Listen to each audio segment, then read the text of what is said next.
যারা অন্যায় করে, যে ধরনের অন্যায় হয়, নারীদের প্রতি অসম্মান হয়, আ তাদের মানে বিচার হয় না। রাজ্যের মুখ্যমন্ত্রী নিজে মহিলা হয়ে একটা এরম দুর্ভাগ্যজনক ঘটনা হবার পরে তাকে বলবেন, "ও আচ্ছা ওটা কি রেপ হয়েছিল? নাকি মহিলা প্রেগনেন্ট ছিল? নাকি প্রেম করেছিল?" পশ্চিমবঙ্গ সরকার হোক, মানে জাস্ট একটা টিএমসি সরকার, সিপিএম সরকার হুম, সেটা এরম না থাক। পশ্চিমবঙ্গ হ্যাঁ, পশ্চিমবঙ্গ মানুষের জন্য সরকার। ঠিক। সেটা খুব জরুরি। ইটিভি ভারতে আপনাদের সকলকে স্বাগত। আপনাদের সঙ্গে আমি নবনীতা। আপনারা প্রত্যেকেই জানেন যে ভোটের দামামা বেজে গিয়েছে, আর এই মুহূর্তে আমি রয়েছি সোনারপুর দক্ষিণের বিজেপি মনোনীত প্রার্থী রূপা গাঙ্গুলির কাছে, রূপা গাঙ্গুলির পাশে। দিদি কেমন আছেন সেটাকে জানবো। ঠিক আজকে আছে, ঠিক আছে। আজকে কি আরেকটু মানে দায়িত্ব, টেনশন কি বেড়ে গেল মনে হচ্ছে? না, না, আ আমরা তো অনেকদিন ধরেই পার্টিতে কর্মকাণ্ডতে প্রস্তুত আছি। তো কার্যকর্তা চেয়েছে আমি এখান থেকে একটা লড়াই দিই। তো যেহেতু এলাকাটা আমার বহু চেনা এবং বহু বছর ধরে যাতায়াত করি আর ওখানে হুম, আমার একটা মানে বাসস্থান আছে। হুম, আ ফলে আ মানুষের সঙ্গে যোগাযোগটা আরো অনেক সহজ হবে এবং যদি ওখানে মানুষ আমাকে আমার আমার ভারতীয় জনতা পার্টিকে জিতিয়ে আনতে চায়, তাহলে তাদের সঙ্গে আমার দেখা সাক্ষাৎটা খুব রেগুলার ইন্টারভ্যালে হওয়া পসিবল হবে। ওখানে আমার একটা আ অফিস থাকবে যেটা খুব আমি রেগুলারলি অ্যাটেন্ড করতে পারবো। হ্যাঁ, আমার কাছে সেটাই অনেক বেশি ইম্পোর্টেন্ট। মানে আমাকে অন্য কোনো যে দূরে কোথাও একটা সিট পেলে পরে আমি যেটা হয়তো সেইটা সময়টা দেওয়াটা মুশকিল হতো। আমার যেহেতু নিজের ওখানে বন্দোবস্ত আছে, হুম, থাকার জায়গা আছে, বাড়ি আছে। তো সেটা আমার কাছে একটা সবচেয়ে বড় অ্যাডেড অ্যাডভান্টেজ বলে মনে হচ্ছে। নাহলে মানে জেতা হারা তো রাজনীতিতে থাকে, হুম, বিধানসভায় যেতে হবে, লড়তে হবে, আইন প্রণয়ন করতে হবে। কিন্তু তার থেকেও যেটা বড় কথা থাকে যে সেখানকার মানুষের সাথে সমস্যাগুলো শেয়ার না হুম, করতে পারলে, যেটা করা সম্ভব সেটা না করতে পারলে, তো তখন মুশকিল হয়ে যাবে না? তো সেটা আমার কাছে বেশ একটু আনন্দের যে আমি একটা ঠিকঠাক কাছাকাছি একটা জায়গায় একদম। দায়িত্ব পেলাম। হ্যাঁ, রাজপুর সোনারপুরের মেয়ে। সেক্ষেত্রে ওখানকার বহু মানুষ আপনার চেনা, অধিকাংশ মানুষই হয়তো চেনা। তো সেখানকার কোনো সমস্যার কথা কখনো আপনার কানে এসেছে? যেটার সমাধান প্রয়োজন অবিলম্বে? না, না, আমি রাজপুর সোনারপুরের জন্ম হওয়া মেয়ে নই।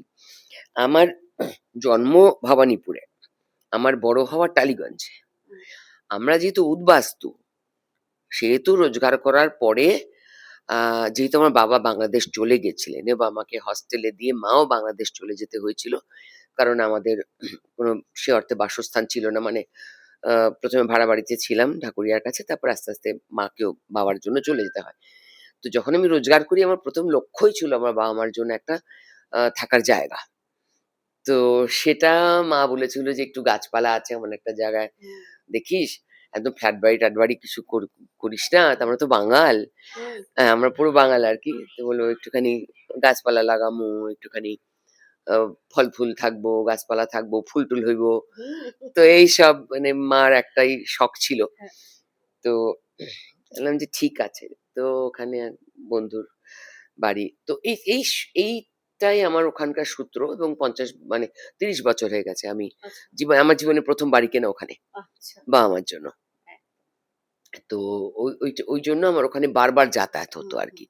তারপর রাজনীতি করতে গিয়ে আমার ওই ওই এলাকার মধ্যে, চত্বর মধ্যে বহুবার আমি সারা পশ্চিমবঙ্গই ঘুরে বেরিয়েছি। হুম, শুধু যে বারুইপুর, সোনারপুর গেছি আ তা তো নয়, সব জায়গায় গেছি। কিন্তু এটা যেহেতু কার্যকর্তারা বেশি রাগারাগি করত, সেজন্য যেতে হতো। আর আমি আদারওয়াইজ আমি সারা পশ্চিমবঙ্গই টহল মেরে বেড়াতাম আরকি রাজ্যসভা চলে যাওয়ার আগে। মোটামুটি ৩৬৫ দিনে ৩৩৩ দিনই তো বা ৩০-৪০ দিনই আমি রাস্তাতেই হুম, থাকতাম। ঘুম থেকে উঠেই রাস্তাতেই থাকতাম। যার যেখানে যা হতো কোনো এমন জায়গা পশ্চিমবঙ্গে বিশেষ বাকি নেই যেখানে আমি আ গিয়ে প্রবাস করিনি, থাকিনি, আন্দোলন করিনি, যাইনি। হুম। এই নারী সুরক্ষা নিয়ে কিন্তু একটা প্রশ্ন থেকেই যায় আমাদের শহর কলকাতায় কিংবা বাংলায়।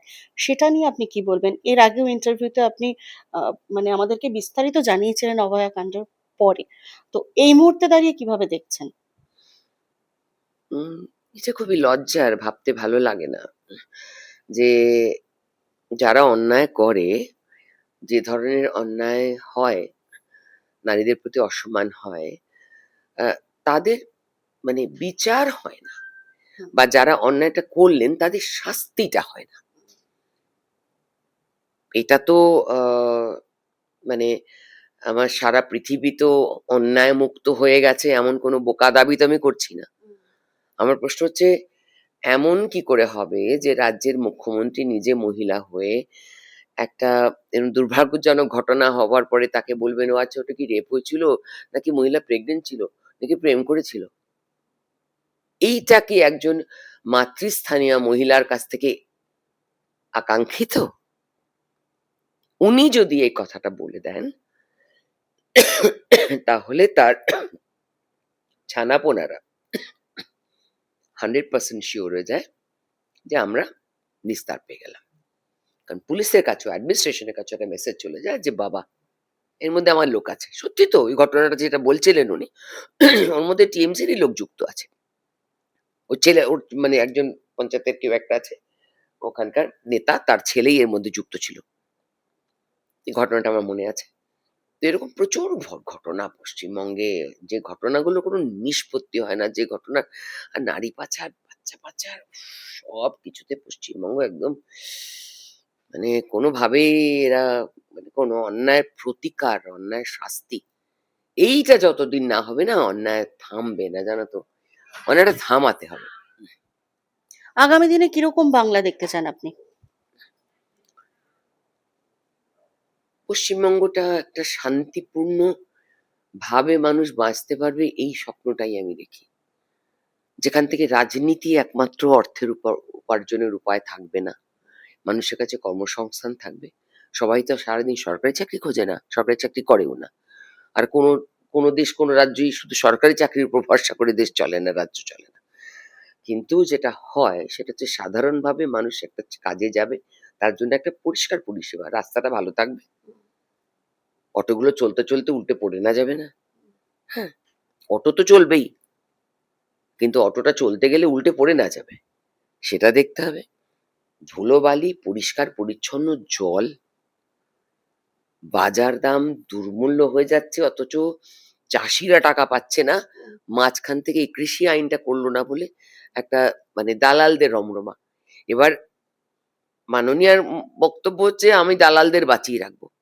কিন্তু কৃষি আইনে যারা দালালি করে, তারা কিন্তু নিজেরাই ব্যবসাদার হতে পারতো ইচ্ছে করলে, যদি কৃষি আইনটা লাগু হতো এখানে। তারাই অফিসিয়ালি ব্যবসাটা করতে পারতো। ব্ল্যাক মার্কেটিং এর টাকা জড়ো হওয়া, সেটা হতো না। অনেক অনেক সুস্থ পদ্ধতি আছে, যেগুলো আমি সবার কাছেই ধীরে ধীরে জানাবো, আমার কনস্টিটিউশন জানাবোই বটে। যেখানে পশ্চিমবঙ্গের জন্য এত কিছু করবার আছে না, যে মানুষ একবার নতুন করে বাঁচবে, জানো, একবার নতুন করে বাঁচবে। আমি চাই যে এই মারামারি, মানে সারাদিন রাত এই টিভি খুললেই এসব, একটু শান্তিতে বাঙালি কিন্তু ভাই সিম্পলি মাছে ভাতে সাধারণভাবে থেকে রোববার একটু মাংস ভাত খাবে, একটু দুপুরবেলা ঘুম দেবে, একটু সন্ধ্যেবেলা সিরিয়াল দেখবে। বেসিক্যালি বাচ্চা ছেলেমেয়েরা, মেয়েরা যদি থাকে আর কি, বাড়িতে বাচ্চা মেয়ে থাকলে সে একটু হারমোনিয়াম নিয়ে প্যাঁ প্যাঁ করবে। এগুলো খুব কমন বাঙালির সিকোয়েন্স, খুব কমন বাঙালির, মানে একটু গান গাইবেই, পাড়াতে যেতে গেলে তুই সন্ধ্যেবেলা একটু রবীন্দ্রসঙ্গীত, কিছু না কিছু একটা গান শুনবেই বাড়িতে, বাঙালি বাড়িতে। এই যে ছোট ছোট বাঙালির যে বাড়িতে আসলে কিছু খেয়ে যা, যা আছে একটুখানি দুমুঠো খেয়ে যা, এই যে কালচারটা ছিল না, যে পাড়ার প্রতিবেশী আছে, আরে নুন ফুরিয়ে গেছে, আরে দে না, আরে লঙ্কা, আরে দে না, মাসিরে কর, দিয়ে দেবে, দৌড়ে গিয়ে পাশে বাড়ি থেকে একটু, করে দিয়া যা। হ্যাঁ দেওয়া যায়। ওই যে ছিল না, আবার ডিব্বাটা তুমি খালি দেবে, তবে দিতে পারবে না, না, না, না। একটা কিছু মিষ্টি বা কিছু একটা দিতে কিছু হবে। ফেরত দিতে একদম তুমি দেবে। তাই, একদম এই তাই। বাঙালির যে একটা মানে স্বভাব সিদ্ধ মানে মিষ্টি ব্যবহার ছিল, আত্মীয়তা, আপনতা, চট করে সে সব চলে গেল এই হুম, রাজনীতির কবলে পড়ে। সত্যি তাই। রূপাদি, আমরা ধরেই নিই, যদি মানে যদির কথা তো এখনো দেরি, মানে রয়েছে এখনো রেজাল্ট অনেক মানে দেরিতে। বিধায়ক পদে যদি আমরা পেয়ে যাই রূপাদিকে, বিধায়ক তহবিলের টাকা কোন দিকে খরচা করতে ভীষণ আগ্রহী? কোন দিকের সংস্কার বেশি প্রয়োজন বলে আপনার মনে হয়? দেখুন, পশ্চিমবঙ্গে সংস্কারের পুরোটাই প্রয়োজন আছে। বিধায়ক তহবিলের টাকায় তো আর মেইন রোডস বানানো যাবে না পুরোটা। ইন্টারনাল রোডস বানানো যাবে। যেটা করা যাবে সেটা হচ্ছে এই যে আ বারুইপুর অব্দি যেটা হাইওয়েটা হয়েছে। হুম। ভেতরের রাস্তাটা গড়িয়া রাস্তাটা তো একটা বড় ইম্পোর্টেন্ট রোড। সেটা তো স্টেটের একটা হাইওয়ে হওয়ার কথা। হুম। তার জন্য সেন্ট্রালের সাথে কথা বলে সেটা রিপেয়ারের জন্য যে টাকা আসার প্রয়োজন, তার জন্য চিঠি-চাপাটি করা, কোথায় কি, কি সুবিধের প্রয়োজন পশ্চিমবঙ্গের মানুষের জন্য, শুধু একা এই একটা জায়গার জন্য নয়। সমস্ত পশ্চিমবঙ্গবাসীর জন্য যে গ্রাম সড়ক যোজনা দিয়ে যে কত টাকা নয়ছয় হয়ে যাচ্ছে। আর এই বিধানসভাতে তো প্রচুর দুটো বড়, বড় পঞ্চায়েত আছে ওখানে। তো গ্রাম সড়ক যোজনা দিয়ে তো প্রচুর মানুষের উপকার করা যেতে পারে। সেখানে টাকা মানে এই যে সারাক্ষণ ধরে মানে সাইফান হয়ে যাচ্ছে টাকা আরকি। কেউ কাটমানিতে খেয়ে যাচ্ছে। সেসব না করে একটা ঠিকঠাক ভাবে রাস্তা বানানো, ঠিকঠাকভাবে মানুষের ব্যবস্থা করা যাতে চলতে ফিরতে পারে। সেই জায়গাটা মানে রাস্তা আমি তো গেছিলাম দিকে, দেখি এইটুকু দুটো বাইক যেতে পারবে এমন রাস্তা বানিয়েছে। কি হবে রাস্তা দিয়ে ভবিষ্যৎ? ভবিষ্যৎ না ভেবে ওই সামান্য এখানে ১ ফুট, সামান্য এখানে ১ ফুট বাঁচিয়ে ফেলেছে। বাঁচিয়ে ফেলে ওটার মধ্যে তো কোনদিন কিছুই যাবে না। দুটো বাইক যাওয়া ছাড়া, মানুষের হাঁটা ছাড়া। বাইকও কষ্টকর। হ্যাঁ, বাইকও কষ্টকর দুটো বাইক। কি লাভ আছে এরকম করে রাস্তা বানিয়ে লোকের চোখে আইবস? কেন? এভাবে চলে না। এভাবে বাঙালি এবার একটুখানি পশ্চিমবঙ্গবাসী একটু ভালো থাকবে। শেষের দিকে চলে এসেছি, কেননা দিদির কাছে আজকে দরবার করছে বহু আমার মতো সাংবাদিক। তো দিদি, রূপাদিকে তো আমরা শুরু থেকে, সেই ছোট্ট থেকে আমরা অভিনেত্রী হিসেবে চিনে এসেছি, জেনে এসেছি। তো মানে এর মাঝে প্রার্থী হওয়ার আগে কোনো ছবির কথা কি হয়েছে? আর যদি সেটা হয়েও থাকে তাহলে এবার কি হবে? না, একটা সিনেমার কথা হচ্ছিল, বেশ কদিন ধরেই চলছে। আ কিন্তু সেটা তো আর obviously করা যাবে না। কারণ ওটা হিন্দি সিনেমা। সে তো এখন সেগুড়ে বালি। সে আমার আর করা যাবে না।